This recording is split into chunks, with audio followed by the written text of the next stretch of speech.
하나님께서 우리에게 주신 말씀은 로마서 2장 17절에서 24절, 신약성경 241쪽. 마이크 조금만 크게 해주시겠어요? 네. 로마서 2장 17절입니다. 이 계시의 말씀을 봉독할 때에 살아계신 하나님의 음성을 다 같이 들으실 수 있기를 바랍니다. 유대인이라 불리는 내가 율법을 의지하며 하나님을 자랑하며 율법의 교훈을 받아 하나님의 뜻을 알고 지극히 선한 것을 분간하며 맹인의 길을 인도하는 자여 어둠에 있는 자의 빛이요 율법에 있는 지식과 진리의 모본을 보진 자로서 어리석은 자의 교사요 어린아이의 선생이라고 스스로 믿으니, 그러면 다른 사람을 가르치는 내가 내 자신을 가르치지 아니하느냐? 도둑질하지 말라 선포하는 내가 도둑질하느냐? 간음하지 말라 말하는 내가 간음하느냐? 우상을 가증히 여기는 내가 신전 물건을 도둑질하느냐? 율법을 자랑하는 내가 율법을 범함으로 하나님을 욕되게 하느냐? 기록된 바와 같이 하나님의 이름이 너희 때문에 이방인 중에서 모독을 받는도다. 아멘. 자, 우리 옆 사람과 인사하겠습니다. 자, 잘 오셨습니다. 축복합니다. 은혜 받읍시다. 시작. 잘 오셨습니다. 잘 오셨습니다. 감사합니다. 오늘 설교 제목이 조금 그래요. 나 때문에 하나님의 이름이 모독당하지 않게 하라, 이런 제목으로 말씀을 전하겠습니다. 우리가 인생을 살아가면서 나도 모르게 주변 사람들로부터 비방을 받거나 모함을 받거나 특별히 모독을 받는 그런 경우가 있습니다. 모독을 당하게 되면, 무시를 당하게 되면 우리는 어떻습니까? 못 견디죠. 못 견뎌요. 굉장히 힘들어합니다. 그러다가 내 마음속에 분노가 일어나게 되고 분노의 결과로 큰 문제를 일으키는 그런 경우가 있습니다. 모독은요, 내 인격과 자존심을 완전히 무너뜨리는 거예요. 참 무서운 말이에요. 사람들이 말을 할 때는 귀하게 소중하게 늘 얘기하지만은 사람을 살리는 그런 말들을 하면은 참 좋겠는데, 인격이 안 돼가지고 어떤 분들은 그냥 참 안 좋게 말하는 그런 경우가 있습니다. 여러분들, 남편이요, 아무리 잘못해도요, 남편의 자존심을 건드리면은 남자들은 그래요. 그냥 푹 화를 내고 어떤 행동이 나올지 모르는 거예요. 근데 지혜로운 여인은 아무리 남편이 잘못해도 남편의 자존심을 건드리지 않는다는 거예요. 잘못을 지적할 때 지혜롭게 지적한다는 거예요. 근데 지혜롭지 못한 여인 같은 경우는 그냥 확 소리를 지르는 것이에요. 그래서 나중에 안 좋은 결과가 나옵니다. 유대인들은요, 굉장히 자존심이 강해요. 어떤 분들 보면은 자존심이 아주 강한 사람이 있어요. 보면은요, 오늘 17절, 18절, 19절을 보면은 자존심이 강한 이유가 나와 있어요. 뭐라고 얘기를 했냐면 율법을 의지한다. 그래서 율법을 의지. 별것 아닌 것처럼 보이지만은요, 율법을 의지한다는 말은 나는 율법밖에 몰라. 나는 율법을 지키는 자요. 그래서 율법의 교훈에 따라서 하나님을 자랑하고 하나님의 뜻대로 살기도 하고 선한 것이 무엇인지 분별하기도 하고, 심지어는 맹인을 어떻게 인도할 것이냐, 율법대로 한다는 것이에요. 어둠에 있는 사람을 빛으로 어떻게 인도하느냐, 율법대로 한다는 것입니다. 율법의 지식을 가지고 그렇지 않는 사람들을 가르치는 거예요. 여러분, 가르치는 게 얼마나 좋습니까? 근데 율법의 지식을 가지고 가르친다는 거예요. 정말 대단하지요. 그런데 문제는 자기네들이 그렇게 살았다고 해서 그렇게 살지 않는 사람들에서 굉장히 공격적으로 비방하고 모욕을 하더라는 것입니다. 제가 예를 한 가지 들어볼게요. 우리 아버지는 성실해요. 책임감이 있어요. 그리고 어떤 사람이든지 성실하게 살아가요. 정직합니다. 거기에다가 믿음까지 있어요. 우리 아버지는 그런 분이에요. 그런데 친구 아버지를 보니까 성실하지도 않아요. 거짓말도 잘하고요, 사기도 치고, 입만 열면 거짓말하는 그런 경우가 있어요. 그리고 믿음이 없어요. 믿음이 없다 보니까 얼마나 많은 사람들에게 상처 주는 말들을 많이 하는지요. 그래서 우리 아버지를 보는 거예요. 우리 아버지를 보고 저 친구 아버지를 보니까 친구 아버지가 형편없는 분이에요. 그런다고 해서 친구 아버지에 대해서 비방하거나 모욕해서는 안 된다고 하는 것입니다. 내가 신앙생활하고 있습니다. 나는 주일 성수를 잘합니다. 11조 생활합니다. 봉사합니다. 충성합니다. 헌신합니다. 얼마나 좋습니까? 신앙생활 열심히 하는 거에 대해서. 그런데 그 잣대로 그렇지 않은 사람들에 대해서 잘못했다고 비방하거나 험담해서는 안 된다는 것이에요. 여기 20절에 보니까요, 율법에 있는 지식을 가지고 다른 사람들을 가르친다는 거예요. 율법의 지식 가지고. 그러니까 여기 성경대로 얘기하게 되면 율법의 지식이 뭐냐? 도둑질하는 사람, 또 간음하는 사람, 우상숭배하는 사람, 그런 사람들에 대해서 쭉 얘기를 하고 있습니다. 이렇게 살아야 돼. 이렇게 사는 게 옳은 거야. 말씀대로 살지 않으면 비방합니다. 공격합니다. 그렇게 하더라는 것입니다. 그런 사람들에 대해서 예수님께서 뭐라고 말씀하셨느냐? 오늘 24절에 보니까 너희들 때문에 하나님의 이름이 모독을 당하고 있다. 제가 어제 그제 심야 예배 때 설교했던 내용을 잠깐 다시 한번 설명해 드리겠습니다. 여러분들, 교회의 본질이 뭡니까? 교회의 본질. 만약에 자동차의 본질이 뭐예요? 자동차는 많은 사람들에게 보여주기 위한 것이 본질이에요? 그렇지 않아요. 내 편리를 위해서 내가 가고 싶은 곳에 빨리 가게 하는, 그게 자동차의 본질이에요. 그러면은 교회의 본질이 뭐냐라는 거예요. 교회의 본질은 딱 두 가지예요. 예배와 기도입니다. 예배 속에는 찬송이 들어있죠. 예배와 기도예요. 이게 교회의 본질인 것이에요. 그런데 교회의 본질은 예배를 드리고 기도 생활을 하고 그러면은 마귀가 우리를 가만히 놔둘까요? 그래 열심히 가서 예배 드려 그럴까요? 별의별 방법을 다 동원해서 교회 못 가게 해요. 안 가게 합니다. 예배 못 드리게 하고 기도 못 하게 하는 것입니다. 그런데 우리는요, 기도를 안 하고 예배를 안 드리면은 우리의 삶에 아무런 뭐가 없기 때문에 그냥 그게 편하다고 생각하는 그런 경우가 많이 있습니다. 여러분, 예배와 기도가 되지 않는 분들의 특징이 뭔지 아세요? 어떤 어려움이나 고난이 오면은 쉽게 무너져요. 쉽게 무너집니다. 어린아이가 태어날 때부터 약하게 태어나게 되면은 어떤 병에도 쉽게 걸려요. 제가 지난주에 임원 수련 때문에 제주도로 갔다가 왔는데 그 공항에서 비행기를 기다리고 있는데 아마 어느 교회인지 학교인지는 모르지만은 학생들 여럿이와 선생님들이 함께 기다리고 있었어요. 근데 그 중에 중학교 3학년 되려나 남학생이 말이에요. 차에 앉아가지고는 코피가 터진 거예요. 그래서 선생님들이 막 의료를 하는데 안 되니까 그 공항 내에 의료진들이 있어요. 그래서 의사 선생님 코를 해서 불러가지고 와서요, 이 코피가 나오는데 이게 지혈이 안 되는 거예요. 비닐봉지를 이렇게 코를 싸고 있는데 콧물이 계속 나오는데 이 코에만 나오는 게 막 입으로도 나오는 거예요. 근데 그 비닐봉지 안에 보니까 휴지가요 가득 찼는데 그걸 몇 봉지를 하는 거예요. 그러니까 우리 안에 있는 피가 그냥 다 쏟아져 나오는 거예요. 더 이상 안 되니까 그 아이가 타고 있는 비행기를 연장을 시키더라고요. 지혈이 안 돼. 그래서 그 학생을 일으켜 세워가지고 이제 들것에 실려 가는데 보니까 일어나서 보니까 아이가 빼짝 말랐어. 키는 중학생 키 정도 큰데 약해 보여요. 약해 보여.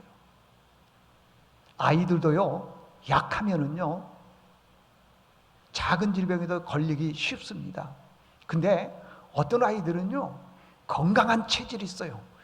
그럼 아무리 추워도 반바지 입고 다니는 아이들이 있어요. 애기들이 보면요. 그런 아이들 같은 경우에는 웬만한 질병에 걸리지 않습니다. 교회도 마찬가지예요, 여러분들. 교회가요, 예배와 기도가 살아있는 교회는 어떤 어려움이나 고난이 와도요, 쉽게 이깁니다. 개인도 마찬가지예요. 신앙생활하는 분들 중에 어떤 분들은 예배와 기도가 잘 되어 있는 분들은 어떤 어려움이나 고난이 와도요 이겨내요. 참 이겨내는 것을 보게 됩니다. 여러분들, 건강한 교회나 건강한 교인은요 웬만한 질병들을 다 이겨냅니다. 그러나 약한 교인들은요 작은 시험에도 넘어지더라는 것입니다. 신앙이 예배가 안 되고 기도가 안 되고 그런 사람들이 육신적으로 강하잖아요. 그러면은요 육신적으로는 잘 될지 모르지만 영적으로 어떤 어려움이나 고난이 오면은 쉽게 무너지더라는 것입니다. 여러분들, 예배와 기도를 못할 정도로 분주한 그 분주함은 하나님으로부터 온 분주함이 아니라는 것입니다. 어떤 분들은 사업을 하는데 사업이 너무 잘 돼요. 그러니까요 월요일부터 토요일까지 사업하고 분명히 예수 믿는 사람임에도 불구하고요 주일날 또 사업해요. 그 분주함은 하나님으로부터 온 분주함이 아니라는 거예요. 어떤 학생들은요 공부가 제일 재밌고 쉽다라고 하는 그런 아이들도 있어요. 그러니까 책을요 늘 손에서 가지고 있어요. 재밌대요. 재밌으니까 하는 거죠. 그런데 만약에 그 아이가 주일날까지도 공부를 한다면은 그건 하나님으로부터 오는 재미있는 공부는 아니라는 거예요. 우리가 오락을 합니다. 운동을 합니다. 그 어떤 것들을 합니다. 주일을 빠진 상태에서 운동하는 것은 그건 하나님으로부터 오는 운동이 아니라고 하는 것입니다. 아니에요, 여러분들. 잘 보십시오. 하나님께로부터 온 것이 아니면 안 해야 되는데 알매도 불구하고 하는 분들이 있어요. 여러분들, 안 돼서 실패하고 망한 사람이 있지만은요 잘 돼서 실패하고 망한 사람도 있어요. 잘 돼서요. 베드로전서 5장 6절을 보니까 하나님의 능하신 손 아래에서 겸손하라. 때가 되면 너희를 어떻게 해준다 그랬어요? 높여준다 그랬어요. 우리는 겸손하면요 하나님께서 우리를 높여준다 그렇게 생각하고 있습니다. 그게 아니에요, 여러분들. 그게 아니고 높여줘도요 잘 되는 사람이 있어. 높여줘도. 그런데 높여주면은 엉망인 사람이 있어요. 잘 되게 해주는 거예요. 사업도 잘 되게 해주고 자녀들의 앞길도 잘 되게 해주고 다 잘 되게 해줘요. 그러면은 잘 되면은 잘 되는 사람이 있어. 높여줘도 잘 되는 사람이 있고요 높여주면은 엉망인 사람이 있어요. 말도 함부로 합니다. 무시합니다. 예배와 기도가 떠나버리는 그런 경우가 있더라는 것입니다. 어떤 사람은요 높여줘도요 된 사람은 됩니다. 하나님께서 그 사람에게 마음껏 축복해줘도 돼요. 그런 사람에게는 뭐가 있느냐? 예배와 기도가 있어요. 근데 반대로 어떤 사람은 하나님께서 축복해줘 잘 돼요. 그러면은 나중에 보면은요 말을 함부로 하고 상대방을 무시하고. 왜 그러냐? 그 사람에게는 예배와 기도가 없기 때문이죠. 다른 말로 말하면요 하나님 마음껏 축복해줘도 안심이 되는 분들이 있어요. 안심. 그래, 나는 너에게 얼마든지 축복해줘도 너는 나를 절대 떠나지 않을 것이다. 예배에 빠지지 않을 것이다. 기도 생활을 안 하지 않을 것이다. 할 것이다. 이렇게 생각하는 거예요. 근데 어떤 분들은요 조금 축복해주면 세상으로 가버려. 자기하고 레벨이 맞는 사람들하고 같이 운동하고 자기와 레벨이 같은 사람하고 여행을 하고 예배와 기도가 사라져본 분들이 있더라는 것입니다. 어떤 분들은 부자가 되어도요 여전히 하나님이 안심하는 분들이 있는가 반면에 잘 돼서 하나님이 불안해하는 사람들이 있더라는 거예요. 여러분들 유대인들을 한번 보십시오. 유대인들을 보면요 자기네들은 완벽해요. 완벽. 율법을 다 지키고 있다고 생각을 하고 있어요. 그런데 실상은 그러지 않더라고요. 오늘 성경에 보니까 그랬어요. 하나님을 자랑하고 하나님의 뜻을 알고 어떻게 선을 행하는지를 잘 알고 또 어떻게 맹인을 바른 길로 인도할 것이냐. 그뿐만이 아닙니다. 어둠에 있는 자들을 어떻게 빛으로 인도할 것인가. 어리석은 자들에게 무엇을 깨우쳐줘야 될 것인가. 다 잘 알아요. 다 잘 알아요. 근데 바울은요 그렇게 잘 아는 서기관과 바리새인들에 대해서 당신들은 위선자야, 가증한 사람이야 그러더라는 거예요. 왜 그래요? 말씀은 알고 있지만은 실천이 없기 때문에 그러는 거예요. 자, 21절에서 22절 다 같이 한번 읽어보도록 하겠습니다. 21절과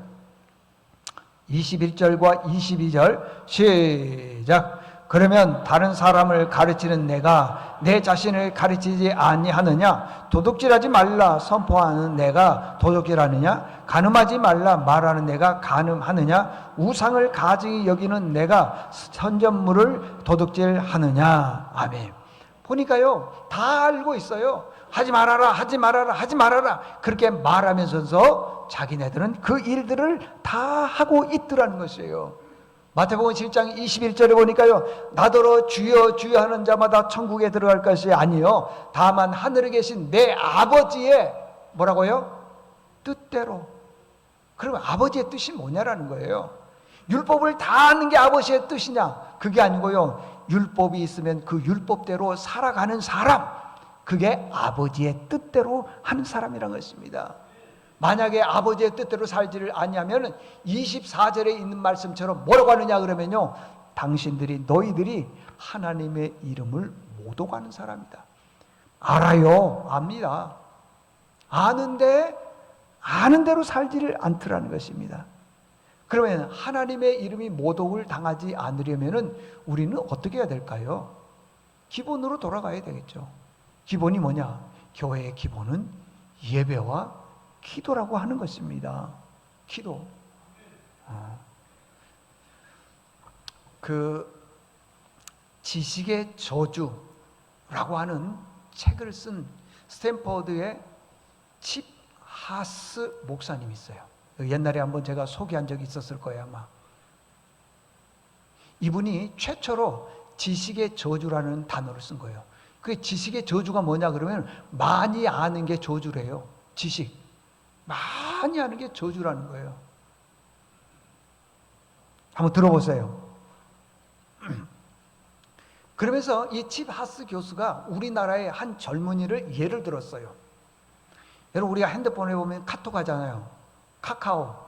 카톡하고 그 다음에 커뮤니케이션, 다시 말하면은 그 커뮤니티를 이루고 있는 거예요. 인터넷 정도 되겠죠. 그 다음이라고 하는 회사가 있어요. 이 카카오와 다음 두 회사가 합병을 했어요. 합병. 당시 합병했을 때의 재산 가치가 어느 정도냐면 약 10조 원 가까이 됐어요. 10조 원. 그러면은 이 회사를 합병을 해서 이끌어갈 인재를 회장으로 세우려면은 누구를 세워야 되겠어요? 진짜 뭐 유명한 대학 나오고 유명한 회사, 큰 회사 경영을 하고 그런 사람을 회장으로 뽑아야 되는데 그러지를 않고 세상에 우리나라 청년 35살 된 청년 김범수 씨를 회장으로 선출한 거예요. 그 모습을 보고 언론인들이 이렇게 얘기를 하더라는 것이에요. 지식에 얽매이지 않는 참 CEO를 뽑았다. 지식. 많이 아는 지식. 그거에 얽매이지 않는 참 CEO를 뽑았다. 이 지식의 저주라고 하는 것은 뭐냐 그러면요, 내가 지금 어디에서 습득을 했어요. 배웠어요. 그래서 그것이 나에게 있어서 고정관념이 되었어요. 고정관념. 내 우리 아버지로부터 배웠어요. 나도 배웠어요. 그래서 그 지식이 있어요. 그게 고정관념이에요. 근데 그걸 깨는 걸 지식이라고 하는데, 다시 말하면은 새로운 길이라고 하는데 안 깬다는 거죠. 그래서 그게 자기에게 있어서 정답이라고 하는 것입니다. 근데 이 김범수 씨는 뭐라고 얘기했냐면, 지금은 어떤 시대냐 그러면은 모바일 시대예요. 모바일. 많이 들어보셨죠? 모바일.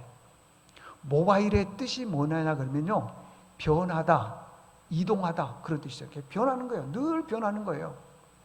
모바일. 지금 현대는 어떤 인터넷만 가지고 있어서는 사업을 못 한다는 거예요. 카카오톡이라고 하는 이 핸드폰이 있어야지 어디로 가든지 자기 마음대로 할 수 있다. 이걸로 해서요, 카카오톡을 김범수 씨가 만들었는데 어마어마하게 돈을 벌었어요.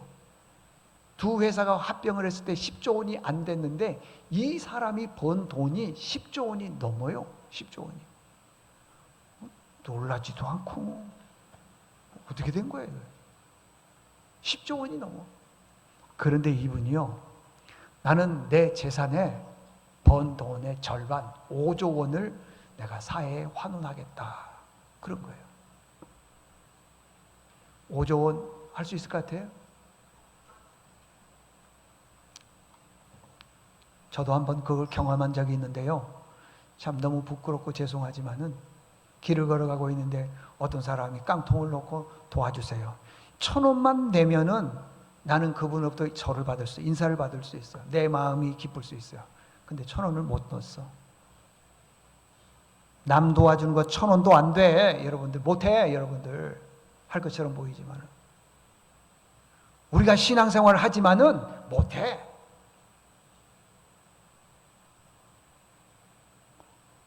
정말 귀하게 소중하게 아름답게 11조 생활하는 분들이 있는가 반면에 그렇지 않아요. 그런데 이분은 5조 원을요, 자기가 실천에 옮기지 못할 것 같아서 서명까지 한 거예요. 이분이 현대를 무슨 시대라 그러냐? 모바일 시대. 변하고 움직인다. 맞는 것 같아요. 예를 한 가지 들어볼까요?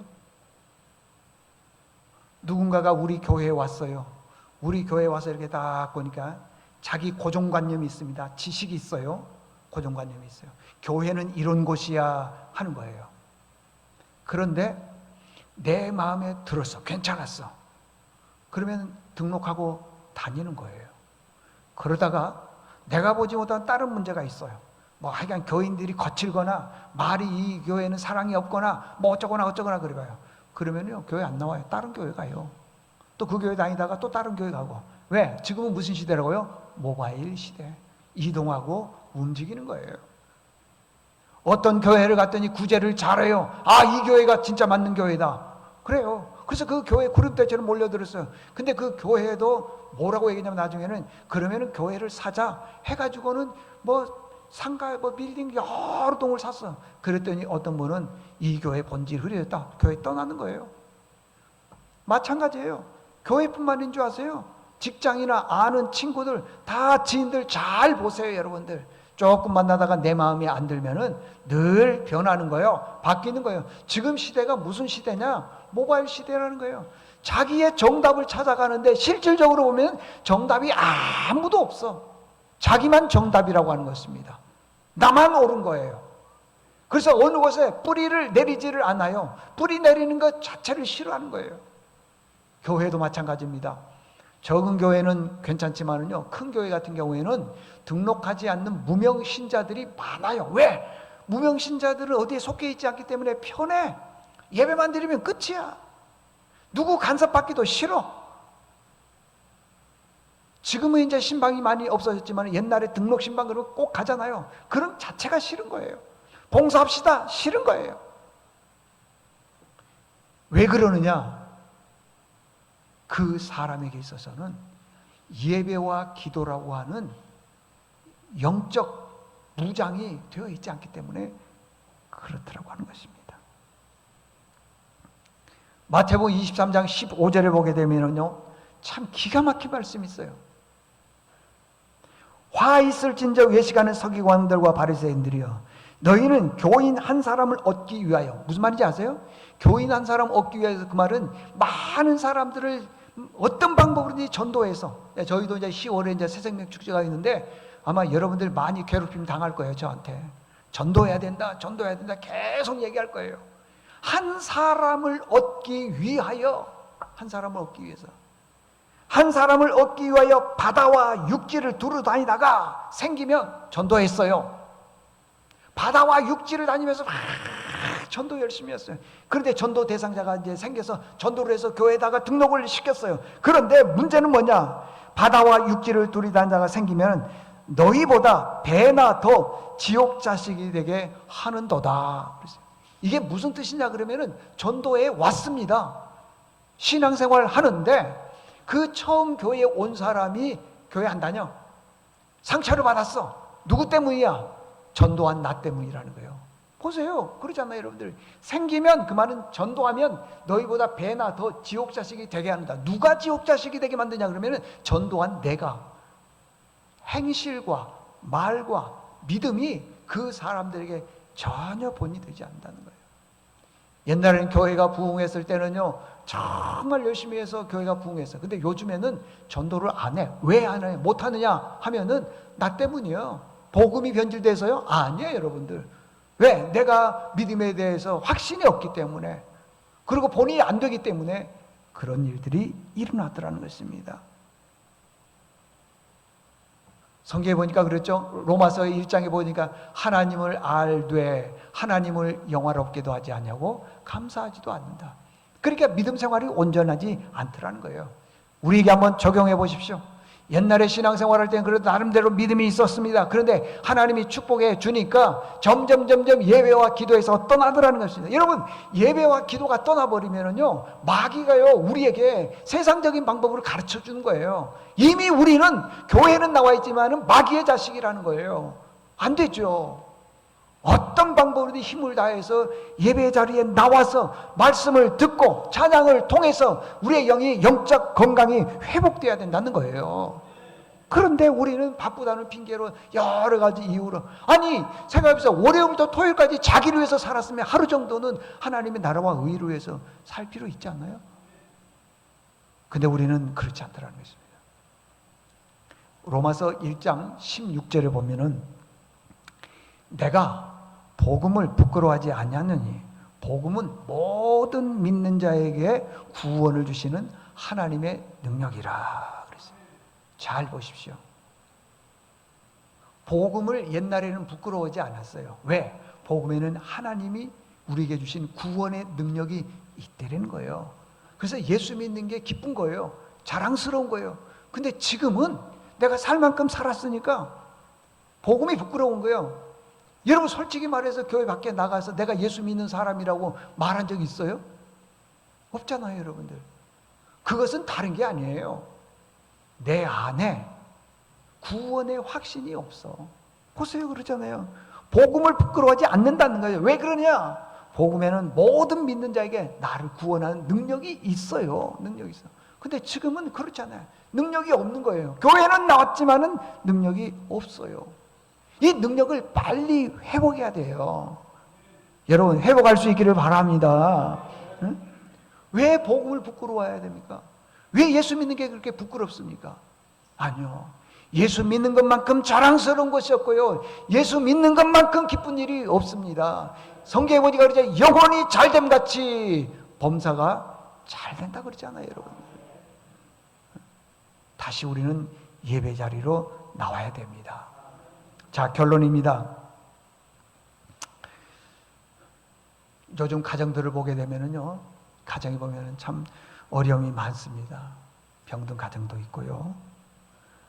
아버지하고 아들하고 대화를 하지 않는 그런 가정이 꽤나 많이 있습니다. 여러분들은 여러분 가정에 자녀들과 대화를 많이 합니까? 그러면은 대화를 안 하면은 다 책임이 아들에게 있어.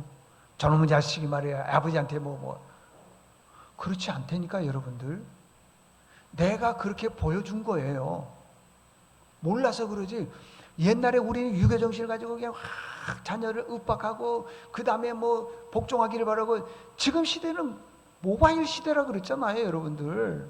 응? 그러니까 말이 통하는 친구를 찾아가는 거지 아버지에게 안 와. 안 온다고.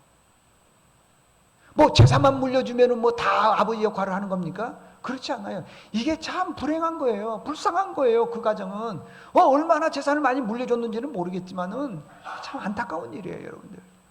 근데요, 아버지하고 아들하고 정말 사이좋은 그런 가정들이 가끔씩 있어요. 보면은 아버지가 강요를 해서 그런 것이 아니라 진짜 사랑하는 모습을 말 한마디 하더라도 그냥 툭툭 던지는 말이 아니라 따뜻하게 해보세요. 그러면 자녀들은요 다 녹아나는 거예요. 녹아나는 거예요. 어떤 가정은요 본인들은 모를 거예요. 우울한 가정들이 있어요. 우울한 가정들. 기쁨이 하나도 없어. 교회는 다니는데 이 기쁨이 충만해야 되는데 없어. 왜 그럴까요? 왜 기쁨이 없을까요? 인생의 주권자가 하나님이 아니고 나라고 생각하기 때문에 다 나에게 기준을 맞추는 거예요. 난 누구만 보면 기쁘고, 뭐 차량 운행을 할 때 기쁘고, 뭐 식당 봉사를 할 때도 기쁘고, 할렐루야 하면서 막 기뻐야 되는데 우울한 거예요. 그런 가정들도 있습니다.